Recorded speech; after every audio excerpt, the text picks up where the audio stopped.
Well, hey everyone, thanks so much for being here again for another episode of the Six Figure Designer Podcast. I'm your host, Pamela Durkin. I am also known as the closing coach for interior designers, and you're wondering why is that? Well, we just finished up the Rapid Referrals Challenge. If you didn't hear me talk about it, we're going to be talking a little bit about it in this episode this week, but I helped designers identify their key referral sources, and then they could start reaching out to them, and many of them did. But that's just the beginning. That's just the beginning, because once you get that great referral on the phone, you want to know how you can close them. And then the other thing is, even before that, do you know how to qualify them to know that they're really going to be a great fit for you? Then subsequently, how do we close those ones that you are so excited to get, those projects that you really, really want? I help you with that gap between the phone ringing and getting signed by a client. I help you close that so that you can get more of those projects that you want. So this is the biggest reason I started the Luxury Client Academy. If you've been struggling to find clients and close clients in your business, in your design business, then you need to check out my 9-month coaching experience. I help you triple your profits with measurable results, again, so you can get those projects that you've been wanting. So many of you have talked about shedding those 1 and 2 room projects and moving on to full home projects, whether it be renovations or new builds, but you're just itching to get those big projects. If you want to do that and you have not been able to figure it out, then you need to be checking out the Luxury Client Academy. All that information is in the show notes where you can see all the details. And if you have any questions, of course, you can reach out to me about that. So I want to talk a little bit about something that came up recently where I ran the Rapid Referrals Challenge just a week or so ago. And something really interesting came up, a really interesting fear. But first, I want to let you know that it was so popular and the students I had in there were so incredible that I've already decided to run another Rapid Referrals Challenge. So if you missed it and you've got Major League FOMO, then you need to go ahead again and check out the show notes. We're going to have another one. It's going to be a 2-day challenge, May 14th and 15th. It's a Wednesday and a Thursday. And this one I did later in the day. Some of you couldn't make that early time that I did. So we pushed the time to later in the day. So go ahead and check it out. If you kind of were bumming that you missed it, we're going to be running another one again. So in the challenge, we talked about knowing what kind of jobs you're looking for. And when I ask every designer out there, they're going to say, of course, I know what kind of jobs I'm looking for. And then you go and ask them. And the answers kind of meander. They maybe talk about 4 or 5 or 6 or 7 different kinds of jobs they're looking for. And we definitely made them in the challenge pick one, because first of all, we only have 2 days together, so we need to figure that out. And we need to figure out who the referral sources are best for that type of work. But then thinking about your own business, if you have 4 or 5 different kind of projects that you want to be working on, but you're struggling with getting a steady stream of projects, then I'm going to tell you, as your new bestie here, let's get real, as your coach, that you're going to need to focus on one.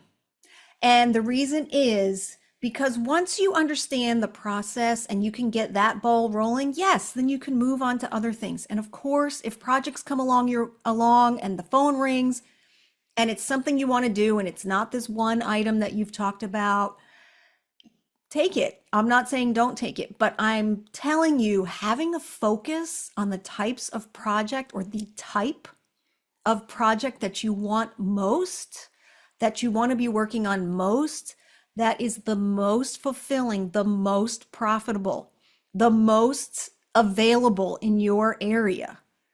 That's what we should be focusing on, because it lets all that other noise kind of drop away so that you really know what you should be working on.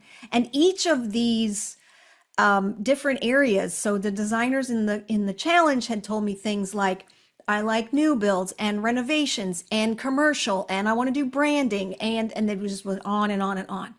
That's great to be somebody who has all those interesting ideas and places that they want to work. But you have to realize they all have different approaches in how you market your services and who you talk to about your services. And when it's a struggle to get that steady stream of business, we need to be focusing on one. Where do we deep dive into? Who are we looking at? What's the type of projects we're looking for? Because it gets chaotic, as you probably are experiencing. You know, if you want to do commercial and residential at the same time and you want to build both of those, markets, you have to be talking to several different types of people. You got to be talking to, commercial builders, commercial realtors, maybe getting involved in certain kind of networking groups just for commercial design. And then you got to be doing residential. If you want to do that type of work, then it's a different set of builders, generally different set of realtors, different set of networking groups.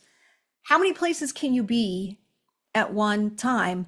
If you're not able to carve out 15 minutes a day or 30 minutes a day to work on networking and marketing in your business for one area, how are you going to do that for multiple? So I'm going to tell you that we want to pick one area to focus on, the one that gives you the most fulfillment, that has the most profitability, the one that's most realistic in your area. And then we're going to dial it down from there. So that was one thing that actually interestingly came up in the challenge. But the second thing that came up that really surprised me is the fear of picking one. That was a really big aha moment for so many in the challenge. So as we were going through and picking the one thing that was the best area to focus on for these next 2 days, and even I'm going to tell you long beyond that, in the next 6 to 9 to 12 months in your business, this is going to really help you also develop those key referral partners. So when you're talking to a key referral partner, which is somebody in your world that can refer you multiple projects. So we love clients can give us referrals, but it's not consistent. It's not enough. We want to be spending time where we can get 2, 3, 4, 5, 10 referrals from one source and develop really strong relationships with one referral source. And then of course, get more of those. That's how you get to a steady stream of opportunities. So as you're going and ferreting those people out, we talk about the ask and the give. And so the first thing is you want to ask through your referral partner, hey, what is your sweet spot client? And I talk about this in the very last episode, is what do you, who do you ideally want, right? And then you can talk about what you're looking for in your business. It gives so much clarity as to who they're going to be sending your way. So many times you get, lots of activity on your website or in phone calls or in emails, and they're just not the right fit. And referral partners want to help, but we want to give them the parameters and the boundaries for the types of work that we want to be doing.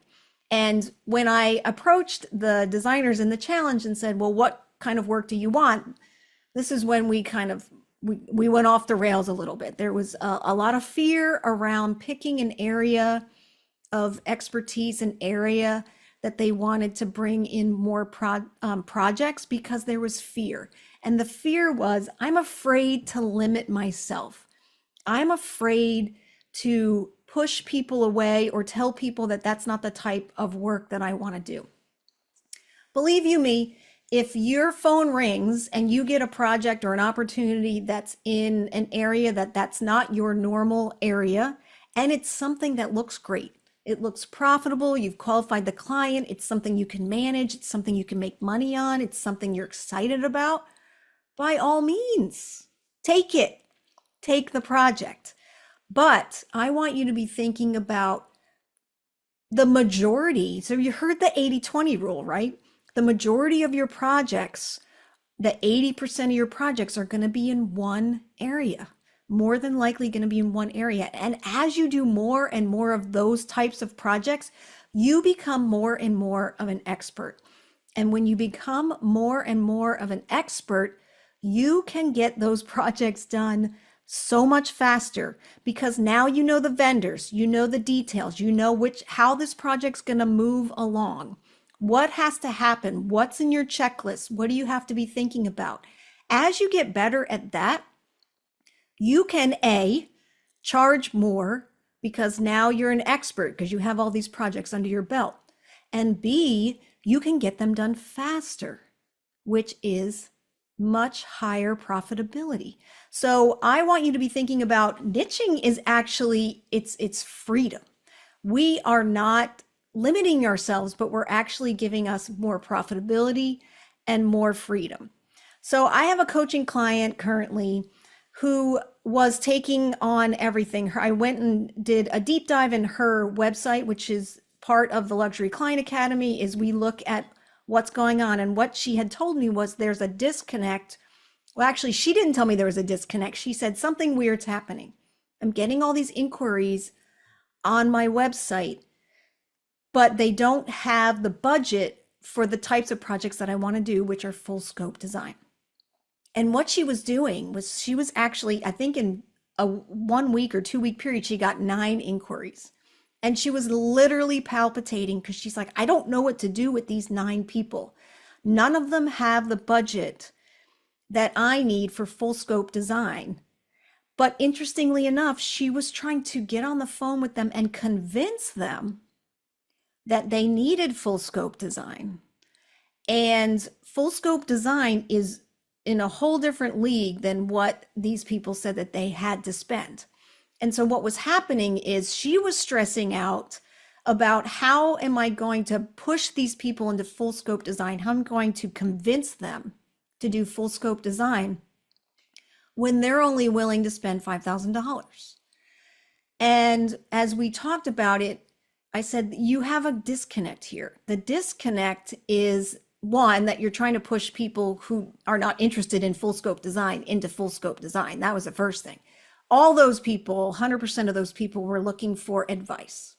They were not looking for the minimum $10,000 fee that she was looking to do. They only even had $5,000 to spend. So they weren't even a good fit for full scope design. That's the first thing. And the second thing is that her questions on her website were a bit confusing. So as we figured out what was happening, what's the gap here? Why are you getting all these inquiries? And then why are we trying to get them into full scope design and sort of stressing about it? And as I did a little dive into her website and the way she was structuring it, the way she was talking about her services, the questions she was asking, we realized there was a gap there. And once we made a change to the questions on her website, which basically so simple, but very clearly said, if you don't have 3 or 4 or more rooms to work on for this project, you are not a good candidate for full scope design. But you could be a great candidate for our designer for a day program. We literally made that change.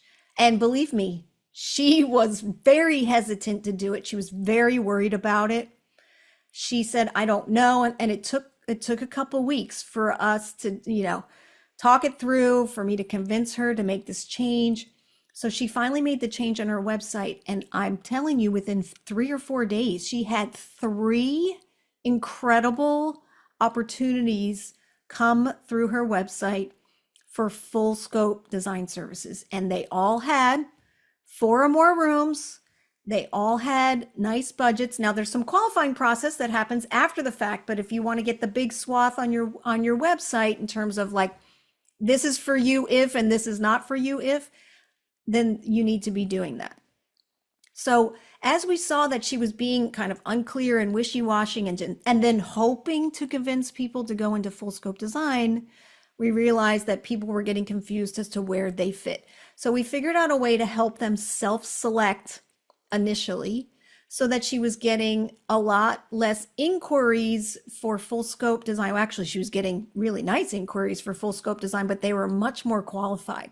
And so it was a much better fit. So I'm asking you, are you possibly being unclear as well? Are you afraid to go ahead and mark your line in the sand to say these are the types of projects I prefer to work on, that I want to work on?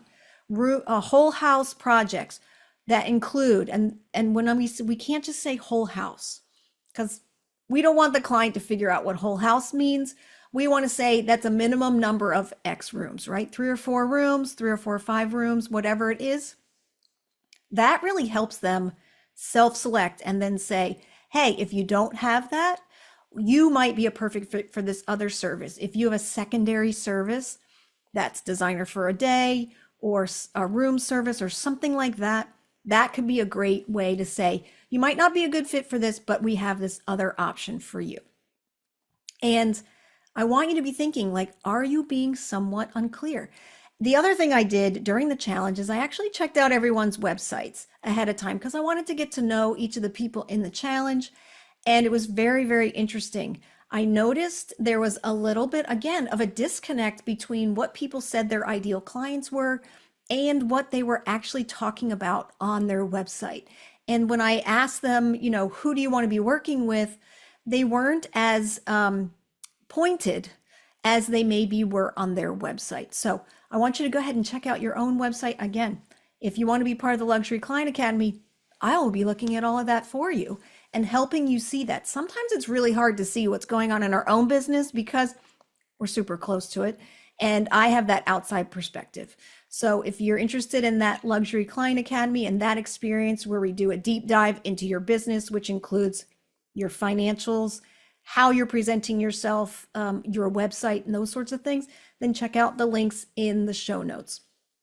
So as we moved through just getting clearer on the niche, that's where the freedom came in. So many of you were worried about that you were going to limit, that you were going to turn people away, that you were going to tell people that they were not a good fit for you.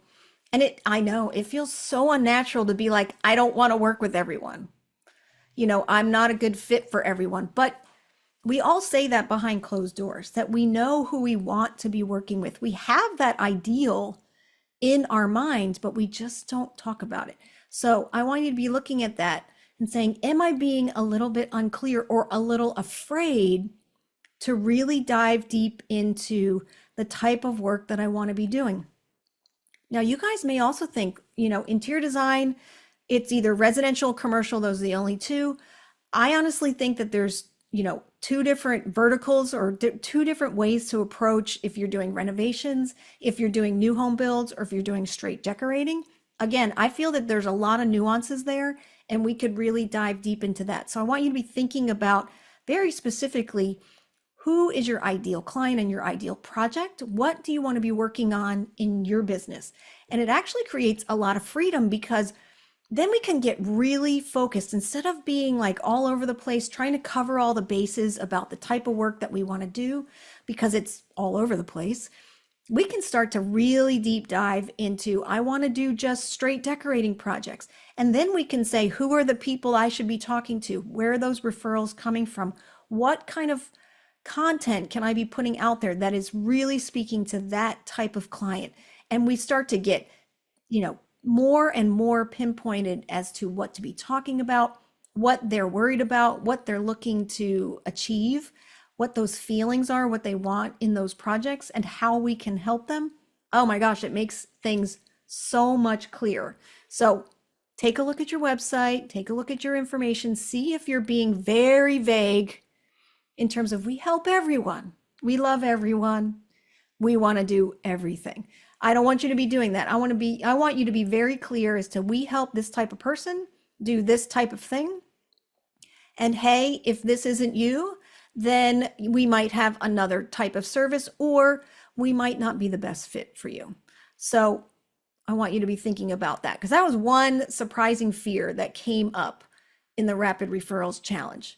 So let's just talk about the Rapid Referrals Challenge. We, just finished that group. It's a 2-day challenge. We work together in the room where we identify your key referral partners. And if you don't know who those are, because I think everyone, 100% of the people in the room said they were getting all the referrals from clients. Again, it's great that that clients send you referrals every once in a while, but if you're getting 100% referrals from clients and you're listening to this podcast, they're probably not coming in a steady enough fashion for you because they're sporadic or maybe they're not the best fit. And we hate to turn away jobs from client referrals when they refer their friends, right? It makes us feel really, really uncomfortable because our clients and our clients' friends aren't always the same type of potential client.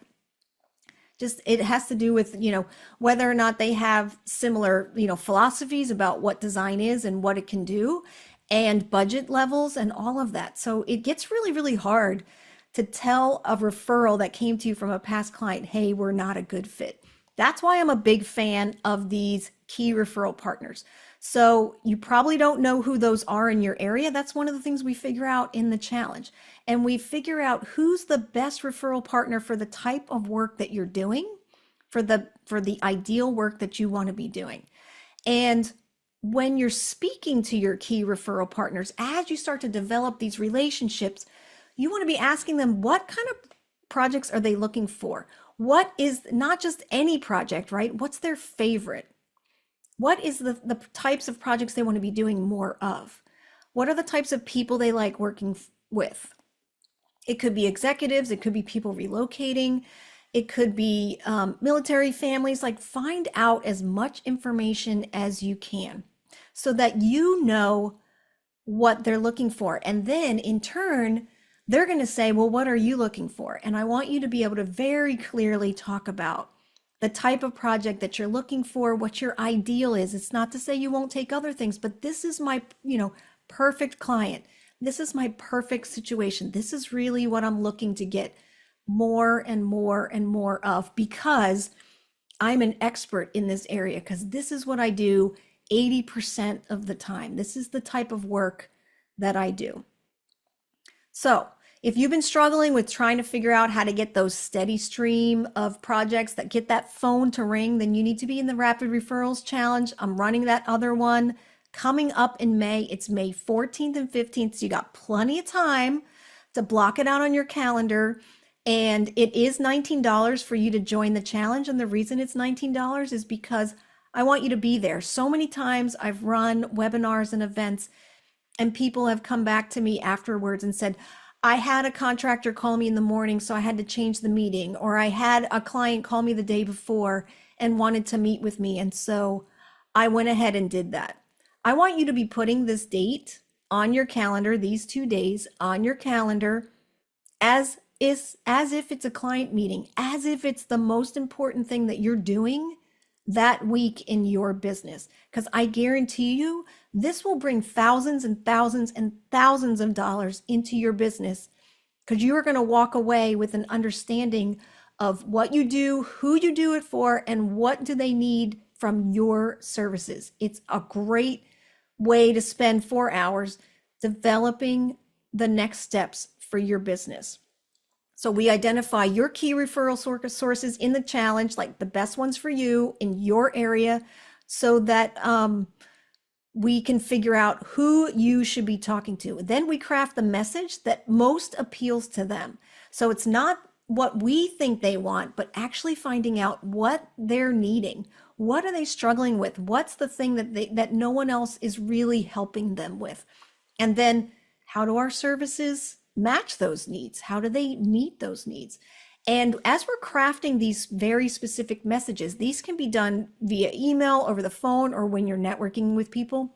So the messaging is not going to really change based on how you're going to contact them. So if you happen to be meeting with someone, you can use all of these questions and just messages about how your product and your service really helps them with a need that's going on.